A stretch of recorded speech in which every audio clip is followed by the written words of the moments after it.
Mission Control, this is Hermes Actual. We will proceed on schedule. SpaceX third launch का countdown start हो चुका था। तार 2 rockets fail हो चुके थे। तीसरे लॉन्च के लिए इलॉन खुद के लास्ट 100 करोड़ भी लगा चुका था। अगर ये लॉन्च फेल होता है तो इलॉन के साथ हजारों लोगों के मार्स पे जाने का सपना खत्म।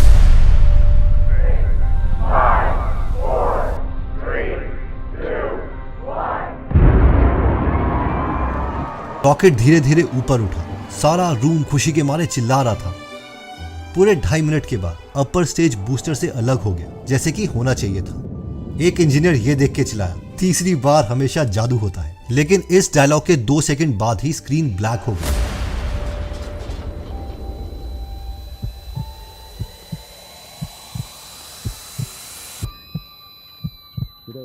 Spectacular SpaceX rocket explosion marked a huge space industry. It was also a सारे इंजीनियर्स रोने लग गए जैसे ही स्पेसएक्स का तीसरा रॉकेट फेल हुआ, क्योंकि इलॉन मस्क ने उन्हें पहले ही कह दिया था कि उनके पास सिर्फ 3 रॉकेट्स को टेस्ट करने के लिए पैसे हैं। सबको पता था कि सालों से जिस चीज का वो सपना देख रहे हैं, जिस चीज के लिए वो मेहनत कर रहे थे, वो अब पूरी नहीं होगी। सब इलॉन की स्पीच का इंतजार कर रहे थे। वो सोच रहे थे कि इलॉन मस्क बोलेंगे कि हमने मेहनत की, हमें इस बात की खुशी होनी चाहिए, और शायद बाकी सब एम्प्लॉइज को अलविदा कह देंगे। लेकिन इलॉन हार मानने को रेडी नहीं थे। वो स्टेज में आते ही बोले, पूरी और हम 4th लॉन्च की तैयारी करेंगे। हमें एग्जैक्टली पता है कि हमने गलती कहां पर करी है। ये स्पीच सुनकर पूरी टीम में जोश वापस आ गया। कार्ल हॉफमैन, जो कि वायर्ड के रिपोर्टर थे, वो इलॉन मस्क के पास आए और कहा कि आप इस सिचुएशन में खुद को मोटिवेटेड कैसे रखते हैं। इस पर इलॉन मस्क बोले, ऑप्टिमिज्म पेसिमिज्म फक दैट। भगवान को मैं साक्षी मानकर कहता हूँ कि जो मुझे करना है वो मैं करके ही रहूंगा। और हम रॉकेट को ऑर्बिट तक। स्पेसएक्स का first rocket falcon 1 launch pad पर खड़ा था। फाइनल काउंटडाउन शुरू हो चुका था, बट इलॉन का ध्यान कहीं और था। वो अपने टीममेट चार्ली के पास जाते हैं। इलॉन, फैल्कन 5 के लिए क्या क्या कंपोनेंट्स चाहिए मुझे बताओ। चार्ली, इलॉन, लॉन्च में सिर्फ 5 मिनट बचे हैं, वहां पर फोकस करो। इलॉन, चार्ली मेरी बात सुनो। फ्यूल टैंक के लिए जो नया एल्यूमिनियम मटेरियल चाहिए उसको ऑर्डर किया कि नहीं। चार्ली, नहीं, लेफ्ट फॉर लॉन्च। इलॉन का फोकस अभी भी चार्ली पर था। क्या मतलब, तूने कोई पार्ट्स ऑर्डर नहीं किए? इलॉन ने गुस्से में कहा। चार्ली को ये बड़ा ही सरप्राइजिंग लगा। वो मन ही मन सोच रहा था, मैं यहाँ पूरा का पूरा रॉकेट लॉन्च कंट्रोल कर रहा हूँ, और काउंटडाउन के बीच में इलॉन ऐसे अजीब बचकाने सवाल क्यों पूछ रहा है। बट चार्ली को ये नहीं पता था कि इलॉन लॉन्च को लेके काफी ज्यादा स्ट्रेस था, और फ्यूचर के बारे में सोच के वो अपना स्ट्रेस कम कर रहा था। 20 seconds left for the launch. बिल्कुल लास्ट मूवमेंट में इलॉन का ध्यान वापस से लॉन्च पर आया। 5 4 3 2 1 launch. Falcon 1 successfully take off कर चुका था। ठीक 5 सेकंड के बाद स्पेसएक्स का इंजीनियर टॉम जोर से लूज कर रहे हैं। फैल्कन 1 क्रैश हो चुका था। उसके सारे हिस्से सामने ओशन में बिखरे पड़े थे। क्रैश का सर्वे खत्म होने के बाद उस रात इलॉन और उनकी टीम एक बार में जाकर बियर पी रही थी। इनकी टीम के कुछ इंजीनियर्स इतने दुखी थे कि वो रोने लग गए। बट इलॉन का फेस बिल्कुल पत्थर की तरह इमोशनलेस था, और वो काफी देर से कुछ सोच रहे थे। इलॉन अपनी टीम की तरफ मुड़े और उनको बहुत ही काम तरीके से कहा, फर्स्ट मिशन में फेल होना तो कॉमन सी बात है। जब हमने स्टार्ट किया था तो हम सबको ये पता ही था, बट कोई बात नहीं, वापस से रॉकेट बिल्ड करते हैं और एक बार और ट्राई करते हैं। बाद में जब इन्वेस्टिगेशन हुई, बोल्ट जो कि रॉकेट के फ्यूल टैंक में लगा था, उसमें जंग लग गया था, जिसकी वजह से फ्यूल लीक हो रहा था और रॉकेट क्रैश हो गया। इलॉन पर्सनली काफी ज्यादा स्ट्रेस में थे। उनके पास सिर्फ 3 लॉन्चेस करने के लिए पैसे थे, और एक लॉन्च ऑलरेडी फेल हो चुका था। नासा ने इलॉन को कॉन्ट्रैक्ट देने का वादा किया था, बट नासा ने एक कंडीशन रखी थी कि स्पेसएक्स को पहले फैल्कन को सक्सेसफुली लॉन्च करके दिखाना पड़ेगा। अपने स्ट्रेस को कम करने के लिए इलॉन और उनकी टीम अमेरिकन नाम की इस मूवी को देखने लगी। 3 2 1 लॉन्च। अपने सेकंड अटेम्प्ट में फैल्कन सक्सेसफुली लॉन्च हो चुका था। तेजी से ये रॉकेट ऊपर जा रहा था, और कुछ ही मिनटों में फैल्कन स्पेस में था। रॉकेट को लॉन्च हुए 5 मिनट हो चुके थे। अब तक रॉकेट का सेकंड स्टेज इंजन स्टार्ट हो चुका था। इलॉन स्क्रीन में ये देखकर स्माइल कर रहे थे, अपने पास रखूंगा और इसे देखता रहूंगा। दूसरे स्टेज में घुसने के कुछ ही देर बाद रॉकेट डगमगा रहा था और कंट्रोल लूज कर चुका था। ऐसा लग रहा था कि रॉकेट को किसी ने वॉशिंग मशीन में डाल के घुमा दिया हो। रॉकेट जितनी तेजी से ऊपर गया था, उतनी ही तेजी से नीचे आ रहा था, और लॉन्च के ठीक 11 मिनट बाद बूम की आवाज हुई और कंट्रोल रूम का स्क्रीन ब्लैंक हो गया। का सेकंड लॉन्च भी फेल हो चुका था। फर्स्ट लॉन्च के फेल होने के बाद इलॉन और उनकी टीम ने काफी केयरफुल तरीके से सेकंड लॉन्च को प्लान किया था। रॉकेट के सैकड़ों कंपोनेंट्स को एक एक करके अच्छे से टेस्ट किया गया था। इलॉन की आदत थी कि हर चीज को जल्दी पुश करना, बट सेकंड लॉन्च में वो अपनी टीम पर यह प्रेशर नहीं डाल रहे थे ताकि जल्दबाजी में कोई गड़बड़ी ना हो। बट इलॉन ने यहाँ पर एक मिस्टेक कर दी। रॉकेट की प्राइस को कम करने के चक्कर में उन्होंने नहीं लगाए थे। दरअसल फैल्कन 1 रॉकेट के 2 स्टेज थे। पहले स्टेज इंजन का काम था रॉकेट को 2 मिनट 49 सेकंड तक ऊपर ले जाना। सेकंड स्टेज फर्स्ट स्टेज को अलग करके अगले 6 मिनट में रॉकेट को स्पेस तक ले जाता था। इन दोनों स्टेज में अपने अपने फ्यूल टैंक थे और हर टैंक में स्लॉशिंग रिंग लगे थे। इन स्लॉशिंग रिंग का काम था कि जब रॉकेट हवा में है तब रॉकेट का फ्यूल अपने टैंक में रहे और कहीं लीक ना हो जाए। बट सेकंड स्टेज के फ्यूल टैंक में उन्होंने ये रिंग नहीं लगाए थे। लॉन्च से पहले स्पेसएक्स की टीम ने टॉप 15 रिस्क की लिस्ट बनाई थी, जिसमें स्लॉशिंग को उन्होंने 11वें नंबर पर रखा था। और जब इलॉन ने ये लिस्ट देखी तो उन्होंने कहा, और उनकी इस गलती की वजह से रॉकेट घूमकर क्रैश हो गया। इलॉन मुश्किल में थे, उनके पैसे खत्म हो रहे थे और उनके पास अब सिर्फ एक अटेम्प्ट बाकी था, लॉन्च 3। 2 लॉन्चेस के फेल होने के बाद इलॉन थर्ड लॉन्च के लिए बहुत ही पॉजिटिव थे। उन्हें पता था कि इस लॉन्च के बाद कंपनी के पास पैसे नहीं है, इसलिए स्पेसएक्स की पूरी टीम बहुत मेहनत कर रही थी। इस बार इलॉन ने और बड़ा रिस्क लिया। पिछले 2 रॉकेट्स के आगे पहले कोई भी पेलोड नहीं था, लेकिन इस थर्ड लॉन्च में 3 चीजें रॉकेट के आगे लगाई। 2 छोटी सैटेलाइट, दूसरी थी एयरफोर्स की एक एक्सपेंसिव सैटेलाइट और तीसरी चीज उससे भी अनमोल थी। स्टार ट्रेक मूवी सीरीज में जिस एक्टर ने स्कॉटी का रोल प्ले किया था उसकी अस्थियां भी इसमें डाली गई थी, क्योंकि इलॉन उनसे बहुत इंस्पायर्ड थे। लॉन्च को स्टार्ट किया गया। 5 4 3 2।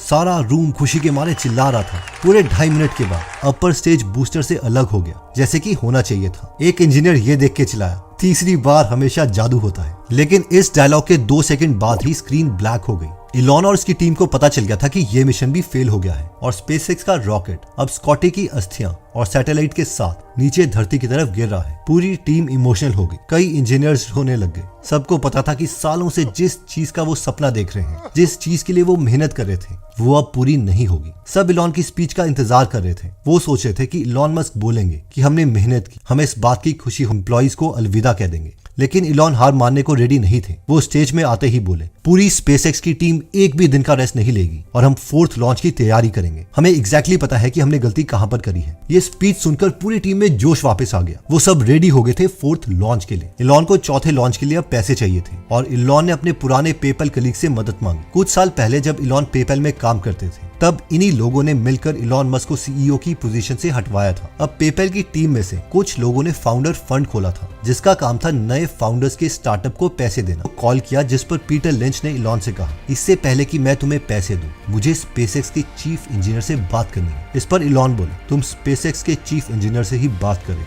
पीटर लिंच ये स्टेटमेंट सुनकर शॉक्ड रह गए कि कुछ साल पहले तो हम सब सॉफ्टवेयर बना रहे थे, अब अचानक से इलॉन एक रॉकेट कंपनी के चीफ इंजीनियर कैसे बन गए। एनीवेज 3 अगस्त 2008 को फाउंडर फंड ने स्पेसएक्स में $20 मिलियन इन्वेस्ट किए। इस पर इलॉन कहते हैं कि मैं किस्मत में यकीन तो नहीं करता, लेकिन कर्मा काम करता है। निकाला था तो मैं इनसे लड़ सकता था, इन्हें गालियां दे सकता था, लेकिन उस वक्त मैंने इनके साथ ऐसा कुछ भी नहीं किया, जिसकी वजह से स्पेसएक्स को फंडिंग मिल गई। अगर ये फंडिंग नहीं मिलती तो स्पेसएक्स उसी दिन बंद हो जाता। पैसे मिलते ही इलॉन ने अपनी स्पेसएक्स की टीम को कहा कि 6 हफ्ते के अंदर हमें नेक्स्ट लॉन्च करना है। ये सुनकर स्पेसएक्स की टीम शॉक्ड रह गई कि इलॉन ये क्या बोल रहे हैं। जब और दूसरे लॉन्च से तीसरा लॉन्च करने में उन्हें 17 महीने का टाइम लगा था और अब इलॉन बोल रहे हैं कि तीसरे से चौथा लॉन्च बस 6 हफ्तों में कर दो। ये कैसे पॉसिबल है। ये सुनकर स्पेसएक्स का लॉन्च डायरेक्टर टिम बुजा इलॉन को बोला कि अगर सच में तुम्हें 6 हफ्ते में लॉन्च करना है तो हमें लॉस एंजलिस की फैक्ट्री से रॉकेट के कंपोनेंट्स लाने पड़ेंगे और इतना बड़ा रॉकेट सिर्फ अमेरिका के एयरफोर्स के प्लेन C-17 में ही आ सकता है। टिम बुजा को लगा कि इलॉन बोलेंगे कि चलो के रास्ते से लाएंगे, इसकी वजह से नेक्स्ट लॉन्च थोड़ा डिले करना पड़ेगा। लेकिन इलॉन बोले, हाँ तो फिर जल्दी एयरफोर्स से बात करो, हम उनको पैसे दे देंगे। इस डायलॉग के बाद टॉम बुजा और सारे स्पेसएक्स की टीम समझ गई थी कि इलॉन मस्क ने सब कुछ दांव पे लगा दिया है और सारी टीम बहुत खुश थी। इंजीनियरिंग टीम अगले ही दिन लॉस एंजलिस से रॉकेट के पार्ट्स लेने चले गई। रॉकेट्स के पार्ट को C-17 प्लेन में डाला गया। बीच रास्ते में प्लेन को हवाई में लैंड करना था ताकि प्लेन में फ्यूल भरा जाए। जैसे ही प्लेन को पायलट थोड़ा नीचे लेके जा रहे थे, तभी एक आवाज आई। थोड़ी देर के बाद एक और आवाज आई। प्लेन में बैठे स्पेसएक्स के इंजीनियर इधर उधर भागने लग गए कि ये क्या हो रहा है। उन्होंने जब रॉकेट को देखा तो वो अंदर गया था। एक्चुअली हुआ ये था कि रॉकेट के 2 स्टेजेस बंद थे और उसके अंदर की हवा का प्रेशर कम था और बाहर की हवा का प्रेशर ज्यादा था, जिसकी वजह से रॉकेट अंदर को पिचक रहा था। एक पतला सा इंजीनियर जल्दी से कॉकपिट में भागा और पायलट को चिल्लाने लग गया, ऊपर ऊपर, प्लेन ऊपर को ले जाओ।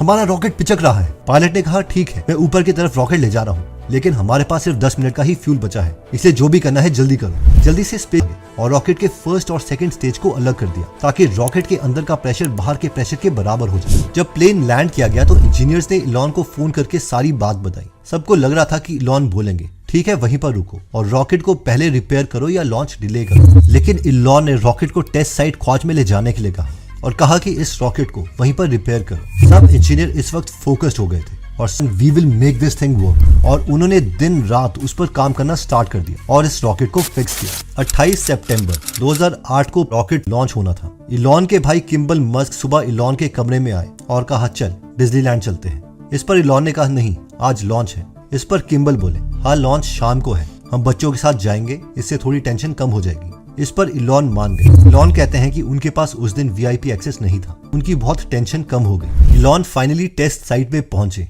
और काउंटडाउन स्टार्ट किया गया। 5, 4, 3, 2, 1। इलॉन की नजर स्क्रीन में थी जहां रॉकेट्स दिख रहे थे। रॉकेट परफेक्टली लॉन्च हुआ।